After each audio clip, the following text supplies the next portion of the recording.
ꯃꯃꯥꯡꯉꯩ ꯃꯇꯝꯗ ꯂꯧꯃꯤ ꯄꯥꯈꯪ ꯑꯃꯈꯛ ꯂꯩꯔꯝꯃꯤ꯫ ꯃꯃꯤꯡꯅ ꯊꯣꯡꯉꯝꯕ ꯀꯧꯔꯝꯃꯤ꯫ ꯃꯍꯥꯛꯀꯤ ꯃꯃꯥ ꯃꯄꯥꯗꯨꯁꯨ ꯂꯥꯏꯕꯛ ꯊꯤꯕ ꯊꯧꯗꯣꯛ ꯑꯃꯗꯒꯤ ꯇꯥꯏꯕꯪꯄꯥꯟ ꯊꯥꯗꯣꯛꯈ꯭ꯔꯦ꯫ ꯃꯔꯝ ꯑꯁꯤꯗꯒꯤ ꯃꯍꯥꯛ ꯂꯥꯏꯔꯕ ꯈꯥꯡꯄꯣꯛꯁꯪ ꯑꯗꯨꯗ ꯃꯇꯣꯝꯇ ꯂꯩꯔꯝꯃꯤ꯫ ꯃꯍꯥꯛ ꯃꯕꯨꯛꯆꯦꯜ ꯌꯥꯝꯅ ꯆꯥꯎꯏ, ꯊꯧꯖꯥꯜ ꯍꯩ, ꯑꯍꯜ ꯂꯃꯟꯁꯤꯡꯕꯨ ꯊꯛꯁꯤ ꯈꯥꯁꯤ ꯅꯥꯏꯅ ꯆꯠꯆꯕ ꯃꯤꯑꯣꯏ ꯑꯃꯅꯤ꯫ ꯃꯍꯥꯛꯀꯤ ꯆꯪꯈꯣꯜꯂꯕ, ꯂꯦꯝꯖꯕ ꯅꯨꯄꯥ ꯊꯣꯛꯄ ꯃꯇꯧꯗꯨꯗ ꯈꯨꯜꯒꯤ ꯃꯤꯌꯥꯝꯁꯤꯡꯅ ꯅꯨꯡꯁꯤꯅ ꯇꯧꯕꯤꯔꯝꯃꯤ꯫ ꯈꯨꯜꯗꯨꯒꯤ ꯃꯤꯌꯥꯝꯂꯛꯇꯒꯤ ꯕꯣꯏꯅꯥꯎ ꯑꯃꯁꯨꯡ ꯊꯣꯝꯕ ꯀꯧꯕ ꯅꯨꯄꯥ ꯑꯅꯤꯈꯛꯁꯨ ꯌꯥꯎꯔꯝꯃꯤ꯫ ꯃꯈꯣꯏ ꯑꯅꯤꯗꯨꯗꯤ ꯊꯧꯉꯝꯕꯕꯨ ꯃꯤꯌꯥꯝꯅ ꯆꯥꯟꯕꯤꯕ ꯃꯇꯧꯗꯨꯗ ꯃꯈ꯭ꯌꯥꯠ ꯆꯤꯛꯇꯨꯅ ꯀꯂꯛ ꯈꯝꯕꯟꯕ ꯐꯥꯎꯔꯝꯃꯤ꯫ ꯃꯤꯠꯀꯨꯞ ꯈꯨꯗꯤꯡꯒꯤ ꯑꯁꯣꯏꯕ ꯑꯃ ꯊꯤꯗꯨꯅ ꯃꯤꯌꯥꯝꯗ ꯑꯔꯥꯟꯕ ꯄꯥꯎ ꯁꯟꯗꯣꯛꯀꯦ ꯍꯥꯏꯗꯨꯅ ꯌꯦꯡꯁꯤꯜꯂꯝꯃꯤ꯫ ꯑꯗꯨꯕꯨ ꯍꯩꯁꯤꯡꯂꯕ ꯊꯧꯉꯝꯕꯅꯤ꯫ ꯅꯨꯄꯥ ꯑꯅꯤꯗꯨꯅ ꯁꯤꯜꯂꯤꯕ ꯊꯧꯔꯥꯡ ꯈꯨꯗꯤꯡꯃꯛ ꯑꯃꯠꯇ ꯃꯥꯏ ꯄꯥꯛꯍꯜꯂꯝꯗꯦ꯫ ꯃꯔꯝ ꯑꯁꯤꯗꯒꯤ ꯅꯨꯄꯥ ꯑꯅꯤꯗꯨ ꯃꯇꯝ ꯆꯨꯞꯄꯗ ꯑꯁꯥꯎꯕꯒꯤ ꯁꯛꯐꯝ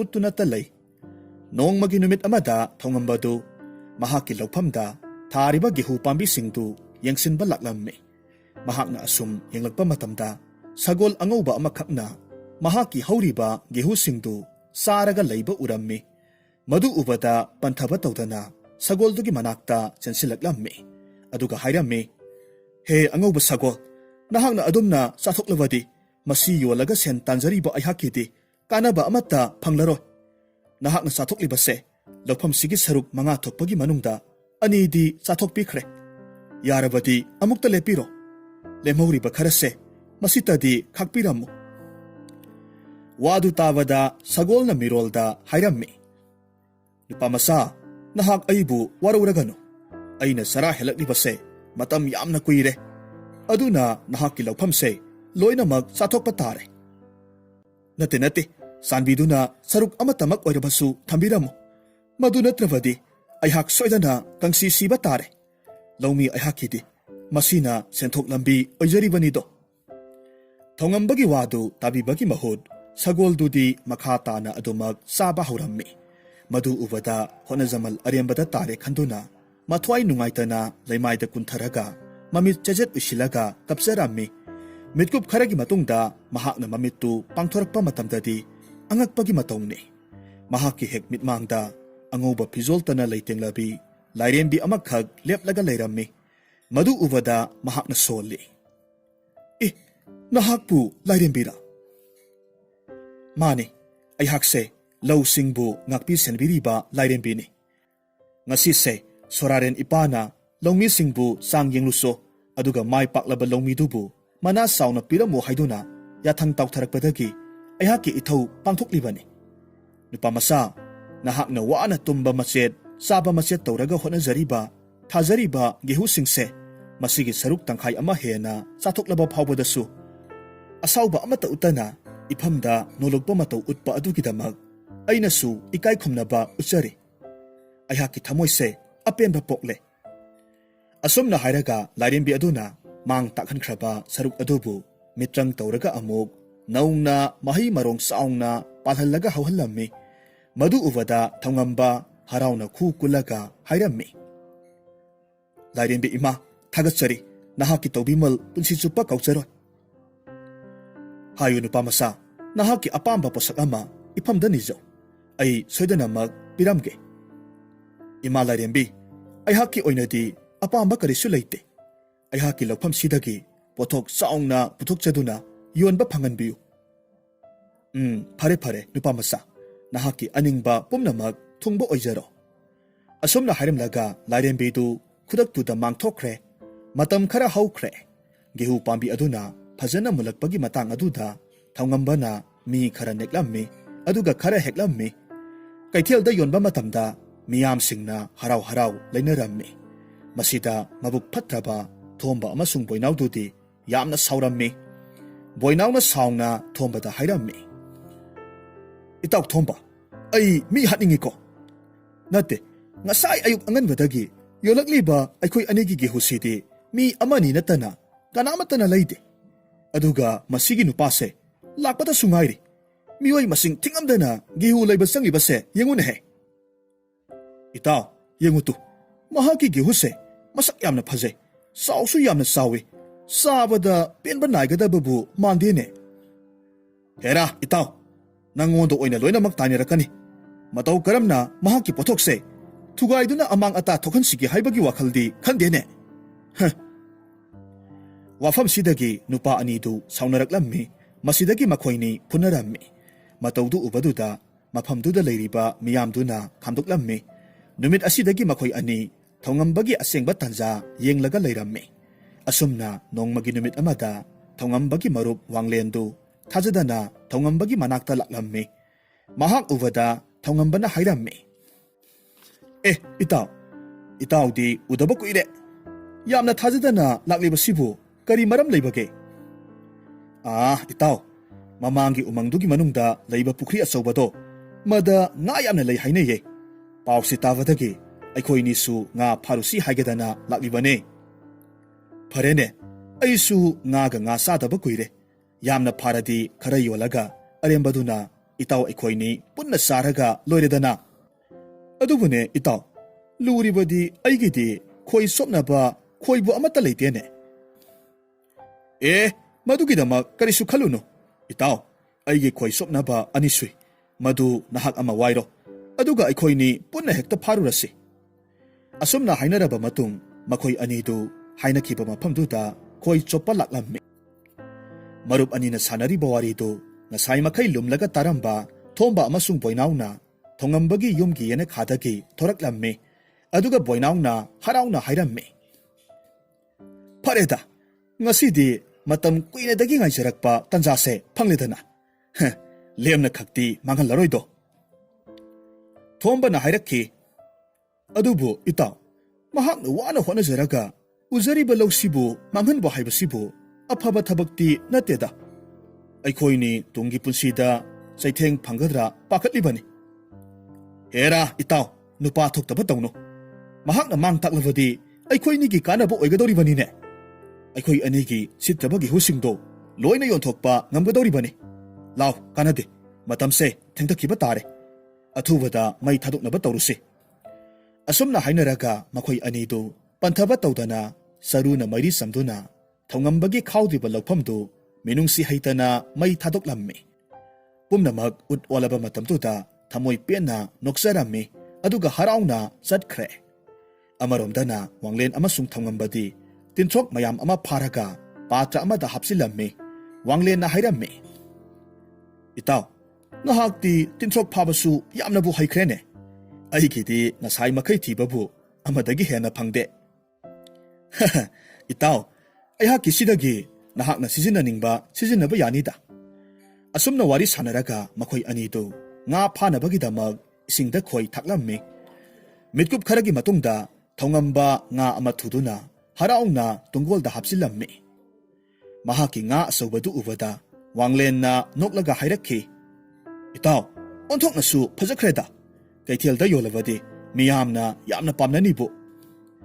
Thongamba nga do hapsilli tinthok yauriba patraduda yenglakpa matamdadi tinthok tu mayeng khangta taramki.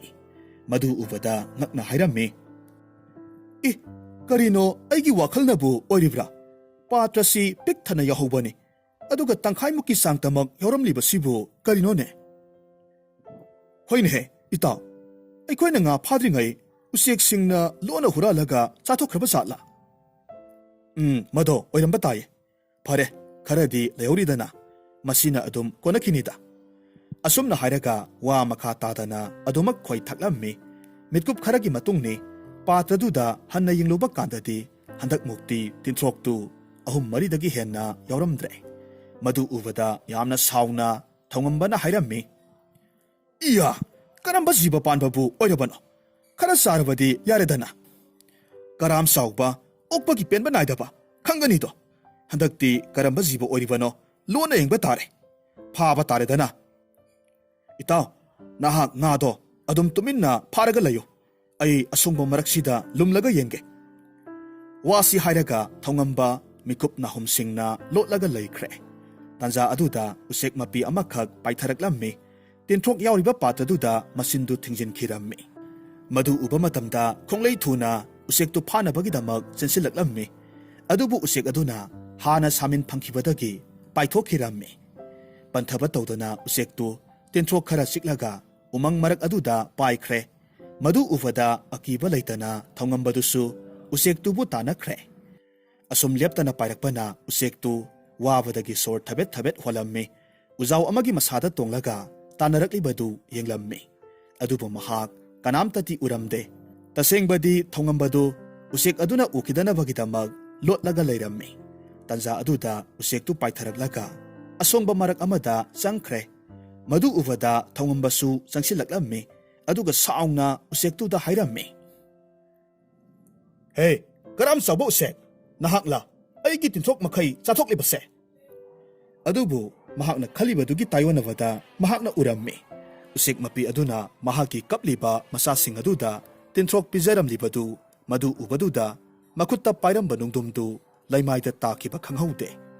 Aduga khuru kullaga nungaitana hairammi. Oh, ngasai makai aina khalibasidi soiredana. Ha usek aibu ngakpiyuko. Ngaihakki asawbana phathaba ngamdabadagi nahakina thwai laurage haina khallure. Usek aduna khumlammi. Nupamasa ayakse umang asida kuina khundaduna leirakpani. Numit kharani isangamludabadagi sinjak thiba chatludre.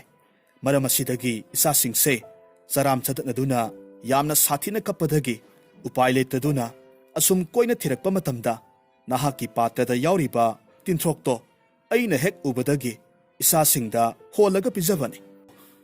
Adubune kuina chara helakpadagi okpa penba naidabadagi mama ingonda asum ningai kansilakpadagi aina nahaki poto hanjan hanjan hurankhibani. Madugidamak aihakpu ngakpiyu.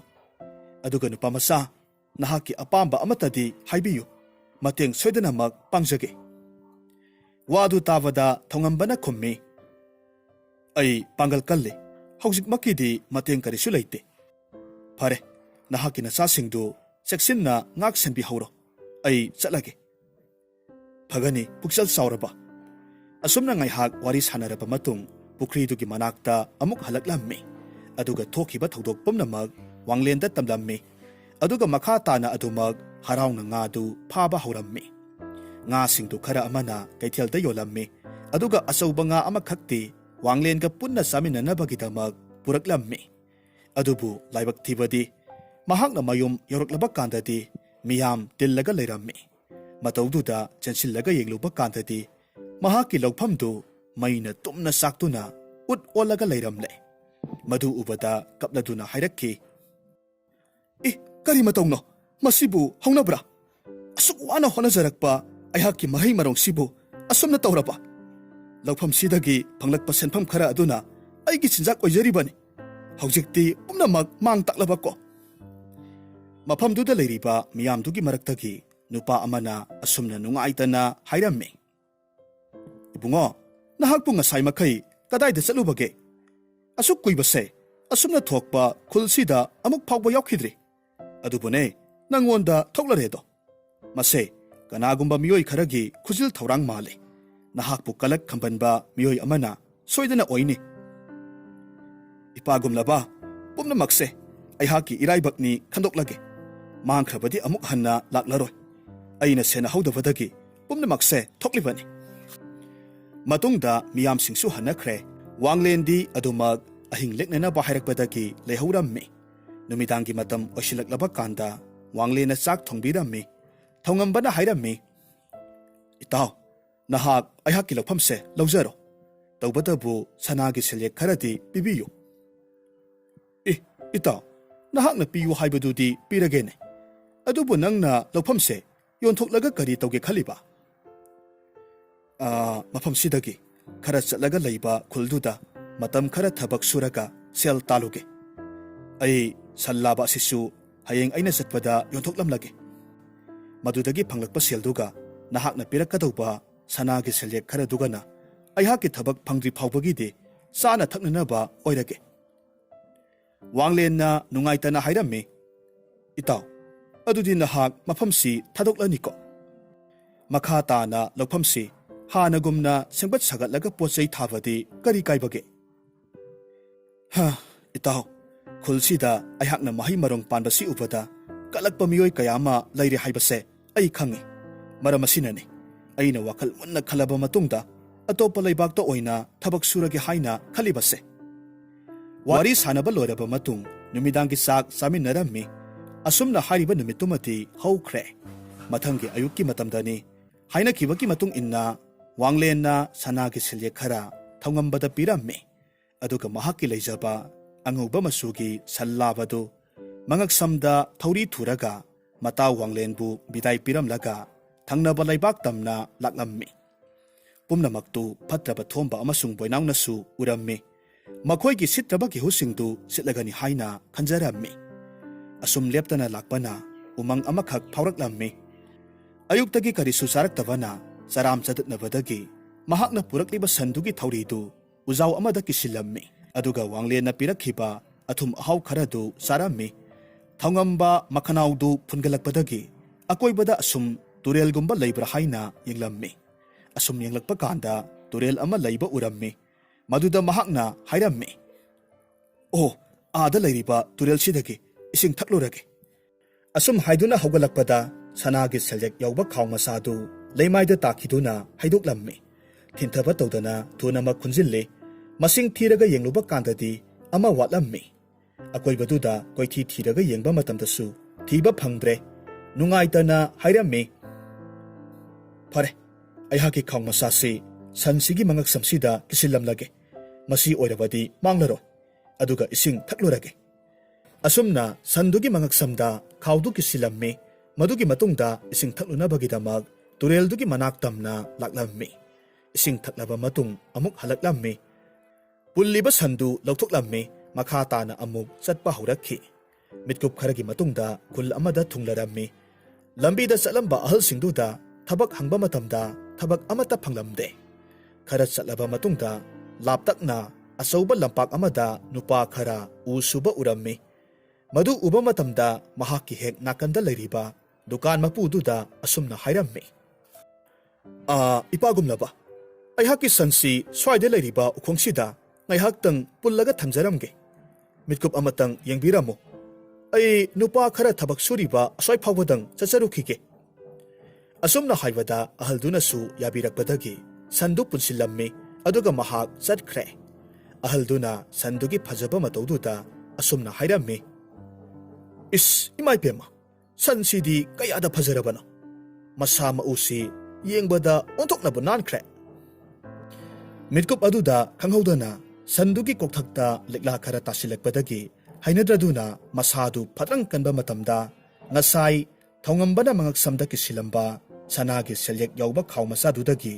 सेल्यक अनि खग लैमाइदा तारकलम्मी मधु उबदा अहलदु ngaklammi असुमना हाइरम्मी इ करिनो तौरिबसिदि सन असिना मसा कंथोकपा मतमदा सनागी सेल्यक तारकलिबसिदि मसीगी संसी मित्रंगे सन ओइरंबा ताये नुपा मसादुदा सनसे अयहाक लेजरगे हाइना तक्सिलगा नमदना लेदबा याद्रे असुमना हाइदुना तारकलिबा सनागे सेल्यक्तु खुंजिलम्मी मिरक नारक यंगलगा महाकी फुरित खाउदा हापसिनख्रे मितकुप खरगी मतुंगदा थोंगंबदु लाक्लम्मी महाक उबदा अहलदुना हाइरक्खी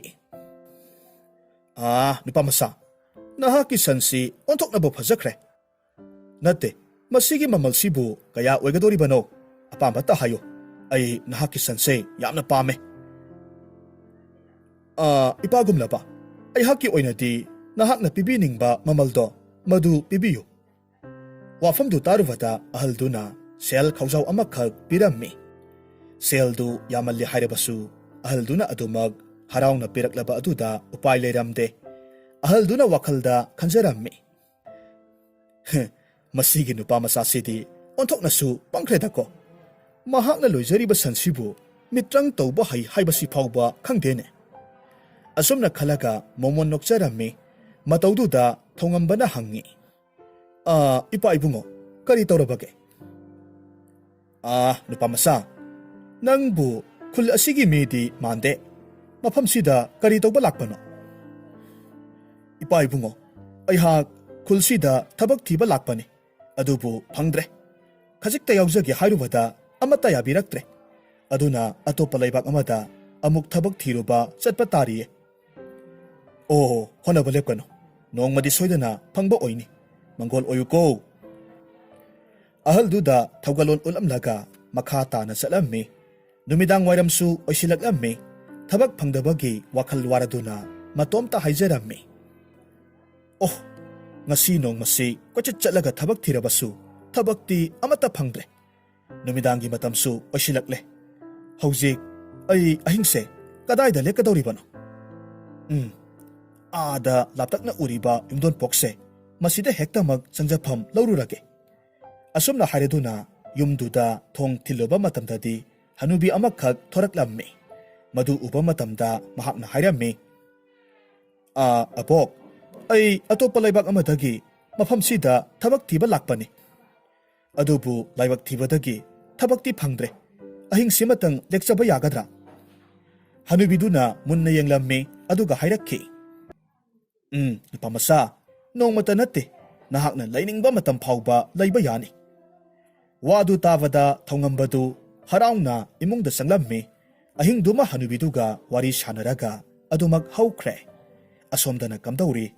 ꯃꯊꯪꯒꯤ ꯅꯨꯃꯤꯠꯅꯤ꯫ ꯕꯣꯏꯅꯥꯎ ꯑꯃꯁꯨꯡ ꯊꯣꯝꯕ ꯑꯌꯨꯛ ꯉꯟꯅ ꯍꯧꯒꯠꯂꯒ ꯀꯩꯊꯦꯜꯗ ꯒꯦꯍꯨ ꯁꯤꯠꯇꯕꯁꯤꯡꯗꯨ ꯌꯣꯜꯂꯝꯃꯤ꯫ ꯑꯗꯨꯕꯨ ꯂꯥꯏꯕꯛꯅ ꯊꯤꯔꯤꯕꯁꯨ ꯀꯅꯥꯃꯠꯇꯅ ꯃꯈꯣꯏꯒꯤ ꯌꯣꯜꯂꯤꯕ ꯄꯣꯠꯁꯛꯇꯨꯗ ꯍꯟꯅ ꯐꯥꯎꯕ ꯌꯦꯡꯂꯝꯗ ꯆꯠꯈꯤꯕ ꯉꯥꯛꯇꯃꯛ ꯑꯣꯏꯔꯝꯃꯤ꯫ ꯇꯥꯂꯛ ꯑꯗꯨꯗ ꯑꯍꯜ ꯅꯨꯄꯥ ꯑꯃꯈꯛꯅ ꯒꯦꯍꯨꯗꯨꯒꯤ ꯃꯔꯨ ꯑꯃꯅꯤ ꯄꯥꯏꯔꯒ ꯃꯨꯟꯅ ꯌꯦꯡꯉꯤ ꯑꯗꯨꯒ ꯁꯨꯒꯠꯂꯗꯨꯅ ꯍꯥꯏꯔꯝꯃꯤ, "ꯏꯕꯨꯡꯉꯣ ꯑꯅꯤ, ꯅꯈꯣꯏꯕꯨ ꯒꯦꯍꯨ ꯊꯥꯕꯒꯤ ꯅꯤꯇꯤ ꯅꯤꯌꯣꯝꯒ ꯑꯃꯠꯇ ꯈꯪꯗ꯭ꯔꯕꯣ? ꯅꯠꯇꯦ, ꯑꯁꯨꯛ ꯃꯁꯛ ꯊꯤꯕ, ꯏꯈꯨꯏ ꯈꯨꯏꯕ ꯁꯨꯡꯖꯤꯟꯕꯁꯤꯕꯨ ꯊꯥꯗꯃꯛ ꯊꯥꯔꯒ ꯏꯆꯦꯟꯗꯤ ꯁꯦꯟꯅꯗ꯭ꯔꯕ ꯃꯥꯜꯂꯤꯅꯦ꯫ ꯃꯁꯤꯕꯨ ꯌꯣꯜꯂꯤꯕꯁꯤꯕꯨ ꯃꯇꯝ ꯄꯥꯝꯃꯨꯗ꯭ꯔꯣ? ꯃꯗꯨꯒꯤ ꯁꯔꯨꯛ ꯑꯇꯣꯞꯄ ꯊꯕꯛ ꯁꯨꯕꯅ ꯍꯦꯟꯅ ꯐꯅꯤꯗ." "ꯍꯦꯔꯥ, ꯇꯥꯗꯥ, ꯆꯔꯤ ꯏꯇꯠ ꯇꯠꯂꯗꯅ ꯉꯥꯡꯂꯤꯕ ꯋꯥꯉꯥꯡꯗꯨꯕꯨ ꯈꯔ ꯈꯟꯊꯕꯤꯌꯨ꯫ ꯑꯁꯨꯛ ꯐꯖꯈ꯭ꯔꯕ ꯄꯣꯠꯁꯛꯁꯤꯕꯨ ꯂꯩꯈꯤꯒꯦꯗꯤ ꯍꯥꯏꯗꯗꯅ ꯋꯥꯆꯣꯏ ꯉꯥꯡꯂꯒ ꯂꯩꯔꯦ." "ꯏꯕꯨꯡꯉꯣ ꯑꯅꯤ, ꯑꯩꯗꯤ ꯂꯩꯕ ꯉꯝꯂꯣꯏ꯫ ꯃꯁꯛꯁꯤ ꯎꯕꯗ ꯇꯤꯜꯕꯨ ꯆꯪꯂꯝꯒꯗꯧꯕ ꯃꯥꯜꯂꯤꯅꯦ." ꯋꯥꯁꯤꯗꯒꯤ ꯕꯣꯏꯅꯥꯎꯗꯨ ꯃꯩ ꯍꯧꯕ ꯃꯈꯩ ꯁꯥꯎꯔꯛꯂꯝꯃꯤ, ꯑꯍꯜꯗꯨꯒ ꯈꯠꯅꯔꯝꯃꯤ꯫ ꯑꯍꯜꯗꯨꯁꯨ ꯏꯅꯥꯛ ꯀꯩꯔꯥꯛ ꯈꯨꯟꯕ ꯃꯤꯁꯛ ꯑꯣꯏꯔꯝꯕꯗꯒꯤ ꯃꯅꯥꯏ ꯃꯁꯜ ꯀꯌꯥ ꯑꯃ ꯂꯣꯏꯅꯔꯛꯂꯝꯃꯤ꯫ ꯃꯅꯥꯏ ꯃꯁꯜꯁꯤꯡ ꯑꯗꯨꯅ ꯕꯣꯏꯅꯥꯎ ꯑꯃꯁꯨꯡ ꯊꯣꯝꯕꯕꯨ ꯇꯞ ꯇꯥꯕ ꯃꯈꯩ ꯐꯨꯊꯔꯝꯃꯤ꯫ ꯑꯗꯨꯒ ꯃꯈꯣꯏꯒꯤ ꯒꯦꯍꯨ ꯑꯗꯨꯕꯨꯁꯨ ꯂꯣꯏꯅ ꯂꯩꯃꯥꯏꯗ ꯍꯩꯗꯣꯛꯂꯒ ꯃꯥꯡ ꯇꯥꯛꯍꯜꯂꯝꯃꯤ꯫ ꯑꯍꯜꯗꯨ ꯃꯅꯥꯏꯁꯤꯡꯒ ꯂꯣꯏꯅꯅ ꯆꯠꯈ꯭ꯔꯦ꯫ ꯊꯣꯝꯕꯅ ꯃꯈꯖꯥꯏꯗꯨ ꯄꯥꯏꯔꯒ ꯍꯥꯏꯔꯝꯃꯤ, "ꯏꯇꯥꯎ, ꯑꯩꯅ ꯃꯃꯥꯡꯉꯩ ꯃꯇꯝꯗꯒꯤ ꯍꯥꯏꯗ꯭ꯔꯣ? ꯃꯤꯁꯛ ꯑꯃꯒꯤ ꯐꯠꯇꯕ ꯊꯕꯛ ꯇꯧꯔꯨꯕꯒꯤ ꯆꯩꯊꯦꯡ ꯁꯣꯏꯗꯅꯃꯛ ꯐꯪꯅꯤ ꯍꯥꯏꯗꯅ ꯍꯥꯏꯈꯤꯕ ꯅꯠꯇ꯭ꯔꯥ? ꯍꯧꯖꯤꯛꯇꯤ ꯑꯩꯈꯣꯏꯒꯤ ꯄꯣꯠꯁꯛꯁꯤꯁꯨ ꯃꯥꯡ ꯇꯥꯛꯂꯦꯗꯣ." ꯋꯥꯗꯨ ꯇꯥꯕꯗ ꯕꯣꯏꯅꯥꯎ ꯀꯞꯂꯒ ꯍꯥꯏꯔꯛꯈꯤ, "ꯏꯇꯥꯎ, ꯑꯩꯍꯥꯛ ꯏꯁꯥꯒꯤ ꯏꯔꯥꯜ ꯏꯁꯥꯅ ꯌꯥꯖꯔꯦ꯫ ꯅꯍꯥꯛꯅ ꯃꯃꯥꯡꯊꯛꯇ ꯍꯥꯏꯈꯤꯕ ꯋꯥꯗꯣ ꯏꯟꯖꯔꯝꯂꯕꯗꯤ ꯑꯁꯨꯝꯅ ꯊꯣꯛꯂꯝꯂꯣꯏꯗꯕꯅꯤ꯫ ꯐꯔꯦ ꯏꯇꯥꯎ, ꯉꯁꯤ ꯍꯥꯏꯕ ꯅꯨꯃꯤꯠꯁꯤꯗꯒꯤ ꯑꯐꯕ ꯊꯕꯛ ꯇꯧꯔꯁꯤ ꯏꯇꯥꯎ꯫ ꯑꯣ, ꯊꯧꯉꯝꯕꯗꯣ ꯍꯣꯠꯅꯕ ꯌꯥꯝꯅ ꯀꯟꯖꯕꯅꯤ꯫ ꯑꯩꯈꯣꯏꯅ ꯐꯠꯇꯕ ꯋꯥꯈꯜ ꯈꯜꯂꯨꯕꯅ ꯃꯍꯥꯛꯀꯤ ꯄꯨꯟꯁꯤ ꯃꯥꯡ ꯇꯥꯛꯍꯜꯂꯦꯗꯅ ꯈꯨꯜꯁꯨ ꯊꯥꯗꯣꯛꯇꯨꯅ ꯆꯠꯈ꯭ꯔꯦ꯫ ꯑꯗꯨꯕꯨ ꯑꯩꯅ ꯍꯥꯏꯖꯔꯤꯕꯁꯤꯅꯤ, ꯇꯥꯏꯕꯪ ꯁꯦꯝꯕ ꯃꯄꯨ, ꯅꯍꯥꯛꯅ ꯊꯧꯖꯥꯟꯕꯤꯕ ꯊꯣꯛꯂꯕꯗꯤ ꯑꯃꯨꯛꯇꯪ ꯊꯦꯡꯅꯕꯤꯕ ꯑꯣꯏꯍꯟꯕꯤꯌꯨꯀꯣ."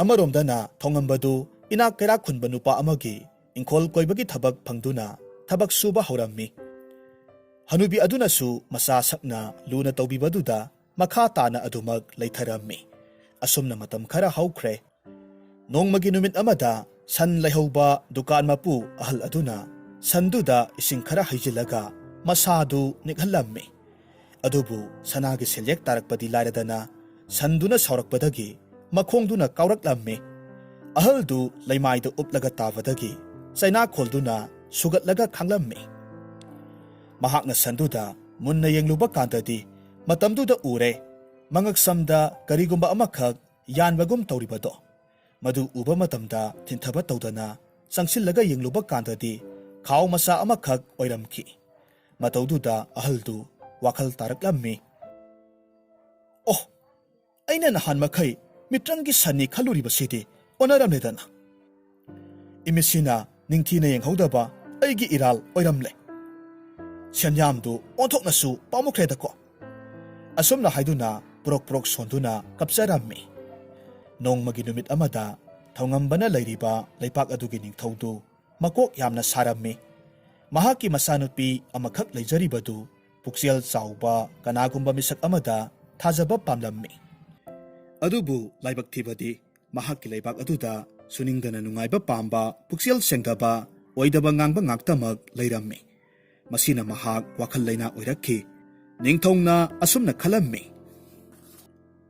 ꯐꯔꯦ, ꯑꯩ ꯆꯥꯡꯌꯦꯡ ꯑꯃ ꯄꯥꯡꯊꯣꯛꯇꯕ ꯌꯥꯗ꯭ꯔꯦ꯫ ꯑꯁꯨꯝꯅ ꯌꯦꯡꯗꯨꯅ ꯂꯩꯔꯕꯗꯤ ꯑꯩꯍꯥꯛꯀꯤ ꯅꯥꯏꯇꯣꯝ ꯄꯣꯛꯆꯕꯤ ꯏꯆꯥꯅꯨꯄꯤꯁꯦ ꯁꯣꯏꯗꯅ ꯃꯥꯡꯕ ꯇꯥꯔꯦ꯫ ꯈꯨꯗꯛ ꯑꯗꯨꯗ ꯃꯅꯥꯏ ꯈꯔ ꯀꯧꯁꯤꯜꯂꯝꯃꯤ, ꯇꯧꯒꯗꯕ ꯊꯕꯛ ꯄꯨꯝꯅꯃꯛ ꯌꯥꯊꯪ ꯇꯧꯔꯝꯃꯤ꯫ ꯅꯨꯃꯤꯠ ꯑꯁꯤꯒꯤ ꯑꯊꯦꯡꯕ ꯑꯍꯤꯡꯒꯤ ꯃꯇꯝꯗ ꯅꯤꯡꯊꯧꯒꯤ ꯃꯅꯥꯏꯁꯤꯡ ꯑꯗꯨꯅ ꯑꯆꯧꯕ ꯅꯨꯡꯖꯥꯎ ꯑꯃꯈꯛ ꯊꯦꯂꯥ ꯒꯥꯔꯤꯗ ꯍꯥꯞꯆꯤꯜꯂꯒ ꯂꯝꯕꯤꯒꯤ ꯃꯌꯥꯏꯃꯛꯇꯗ ꯈꯤꯜꯂꯒ ꯊꯝꯖꯤꯜꯂꯝꯃꯤ, ꯑꯗꯨꯒ ꯆꯠꯈ꯭ꯔꯦ꯫ ꯃꯊꯪꯒꯤ ꯅꯨꯃꯤꯠꯇꯅꯤ ꯊꯧꯉꯝꯕꯗꯨ ꯊꯕꯛ ꯁꯨꯕ ꯆꯠꯅꯕꯒꯤꯗꯃꯛ ꯊꯣꯔꯛꯂꯝꯃꯤ꯫ ꯂꯝꯕꯤꯗ ꯃꯤꯑꯣꯏ ꯃꯆꯤꯠ ꯃꯆꯤꯠ ꯄꯨꯟꯗꯨꯅ ꯋꯥꯔꯤ ꯁꯥꯅꯔꯒ ꯂꯩꯕꯒꯤ ꯃꯇꯧꯗꯨꯗ ꯑꯉꯛꯄ ꯐꯥꯎꯔꯝꯃꯤ꯫ ꯀꯔꯤꯒꯤꯅꯣ ꯍꯪꯂꯨꯔꯕꯁꯨ ꯀꯅꯥꯅꯁꯨ ꯅꯤꯡꯊꯤꯅ ꯄꯥꯎꯈꯨꯝ ꯄꯤꯔꯛꯂꯝꯗꯦ꯫ ꯑꯁꯨꯝꯅ ꯂꯦꯞꯇꯅ ꯑꯁꯨꯝ ꯂꯥꯛꯄ ꯃꯇꯝꯗ ꯂꯝꯕꯤ ꯃꯌꯥꯏꯗ ꯅꯨꯡꯖꯥꯎ ꯑꯃꯈꯛ ꯈꯤꯜꯂꯒ ꯂꯩꯕꯗꯒꯤ ꯑꯌꯦꯠ ꯑꯄꯟ ꯊꯣꯛꯂꯤꯕ ꯑꯗꯨ ꯎꯔꯝꯃꯤ꯫ ꯅꯨꯄꯥ ꯑꯃꯅ ꯁꯥꯎꯅ ꯍꯥꯏꯔꯝꯃꯤ, ꯅꯠꯇꯦ, ꯉꯁꯥꯏ ꯃꯈꯩ ꯈꯨꯟꯖꯥꯁꯤꯡ ꯑꯁꯤꯅ ꯑꯋꯥꯕ ꯇꯥꯗꯅ ꯂꯩꯔꯤꯕꯁꯤ ꯉꯁꯥꯏ ꯄꯥꯎꯖꯦꯜ ꯊꯥꯈꯤꯕ ꯇꯥꯔꯒꯁꯨ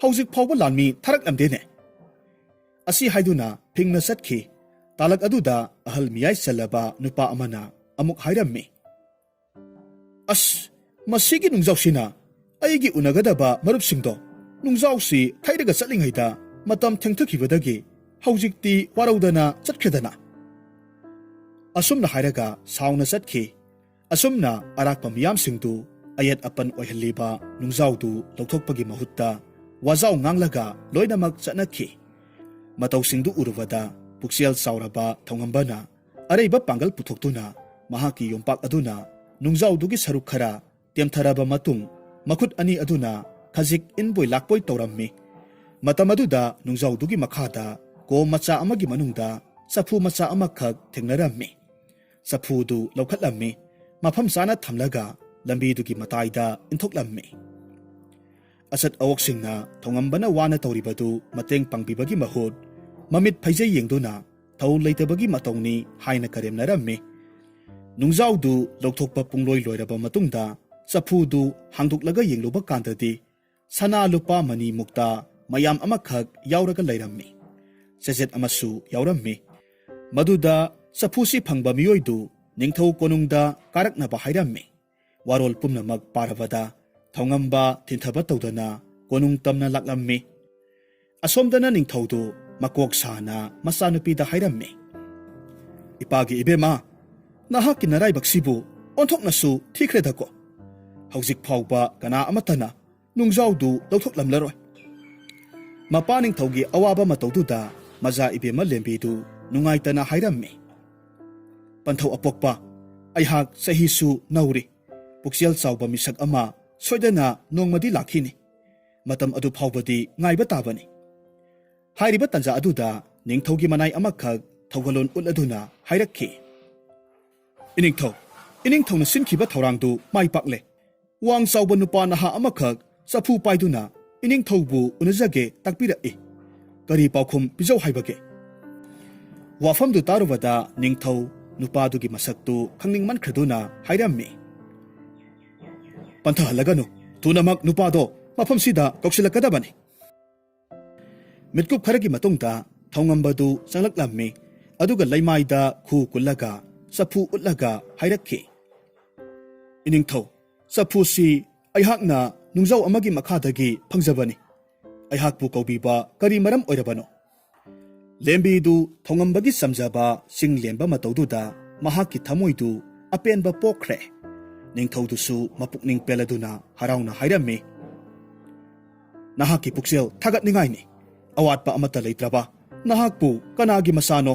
ꯏꯐꯝꯗ ꯍꯥꯏꯌꯨꯗꯣ꯫ ꯏꯅꯤꯡꯊꯧ, ꯑꯩꯍꯥꯛ ꯑꯇꯣꯞꯄ ꯂꯩꯕꯥꯛ ꯑꯃꯗꯒꯤ ꯃꯐꯝꯁꯤꯗ ꯊꯕꯛ ꯁꯨꯔꯒ ꯂꯩꯖꯕꯅꯤ꯫ ꯍꯧꯖꯤꯛꯇꯤ ꯑꯩꯍꯥꯛ ꯏꯃꯥꯒꯨꯝꯂꯕꯤ ꯑꯕꯣꯛ ꯑꯃꯒ ꯂꯩꯃꯤꯟꯅꯔꯤ꯫ ꯃꯁꯤꯒꯤ ꯃꯇꯨꯡꯗ ꯅꯤꯡꯊꯧꯅ ꯃꯍꯥꯛꯀꯤ ꯊꯧꯔꯥꯡ ꯄꯨꯝꯅꯃꯛ ꯊꯧꯉꯝꯕꯗ ꯍꯥꯏꯔꯝꯃꯤ꯫ ꯑꯗꯨꯒ ꯍꯥꯏꯔꯛꯈꯤ, ꯅꯨꯄꯥꯃꯆꯥ, ꯍꯧꯖꯤꯛꯇꯤ ꯅꯍꯥꯛ ꯑꯩꯍꯥꯛꯀꯤ ꯑꯁꯦꯡꯕ ꯑꯇꯥꯡꯕ ꯏꯌꯥ ꯑꯣꯏꯔꯒꯗꯕꯅꯤ꯫ ꯑꯩꯍꯥꯛꯀꯤ ꯅꯥꯏꯇꯣꯝ ꯄꯣꯛꯆꯕꯤ ꯏꯆꯥꯅꯨꯄꯤ ꯑꯁꯤꯒ ꯆꯥꯎꯅ ꯂꯩꯄꯥꯛ ꯃꯤꯌꯥꯝ ꯈꯪꯅ ꯂꯨꯍꯣꯡꯒꯗꯧꯔꯤꯕꯅꯤ꯫ असुमना मजा इबेमा लेम्बी अमसुंग थोंगंबगी लुहोंगबगी पाउजेलना लेपाक मियाम सिनबा थुंगलम्मी मसिगी मतुंगदा मखोइनी साउना लुहोंगलम्मी अदुगा नुंगजाव अदु निंगथौगी सांगिंग अमनी हाइबसी खंगलक्लबा कांदा सुनिंगदबा खुंजासिंग अदुसु वाखल तारकलम्मी मखोइगी मरालसिंगदु खंजरक्तुना इकाइबा फाउरम्मी हारिबा नुमित असिदगिदि थोंगंबना मागा लेमिनरिबा हनुबी अदुबुसु निंगथौगी कोनुंगदा थमखिरम्मी अदुगा खुंजासिंग अदुगा लोइनना नुंगा याइफना पानखी